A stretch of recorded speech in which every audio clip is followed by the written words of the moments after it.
Prescription বা দীর্ঘভোগজনিত অধিকার। কোনো ব্যক্তি যদি অন্যের জমি ১-২ বছরের অধিক সময়ে জবরদখলে রাখে, তাহলে আইনগতভাবে তা বৈধ হয়ে যায়। আইন অনুযায়ী এটি হল প্রেসক্রিপশন। প্রেসক্রিপশন নীতি অনুযায়ী দীর্ঘদিনের দখল প্রকৃত মালিকের স্বত্বকে নস্যাৎ করে দিতে পারে।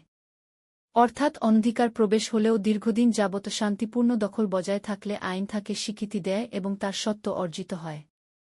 তবে সরকারি সম্পত্তি বা জনগণের ব্যবহার সম্পত্তির স্বত্ব প্রেসক্রিপশন নীতির মাধ্যমে অর্জন করা যায় না। যেমন রাস্তা, কবরস্থান, স্কুল বা কলেজ, রেলপথ, নদীপথ ইত্যাদি। কেবলমাত্র বেসরকারি সম্পত্তির প্রেসক্রিপশন নীতির মাধ্যমে অর্জন করা যায়। দখল হল মালিকানাসত্ত্বের প্রধান নির্দেশনা। কোনো সম্পত্তিতে যিনি দখল বজায় রাখেন দৃশ্যত তাকেই মালিক বলে মনে হয়। এমনকি যদি কেউ বেআইনি দখলে থাকে তাহলে প্রকৃত মালিক ছাড়া তাকেই মালিক বলে গণ্য করা হয়।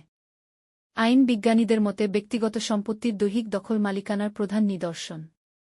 যিনি কোনো সম্পত্তির দখলে থাকেন, মালিকানা থেকে তার পার্থক্য করা সহজ নয়।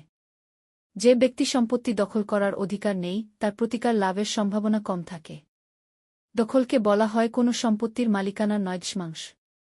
ভারতের সুপ্রিম কোর্টের মন্তব্য অনুযায়ী, কোনো ব্যক্তি যদি কোনো মালিকানাবিহীন বস্তু দীর্ঘদিন যাবত বিনা বাধা শান্তিপূর্ণভাবে ভোগ দখল করেন, তাহলে তাতে তার উত্তম স্বত্ব লাভ হয়।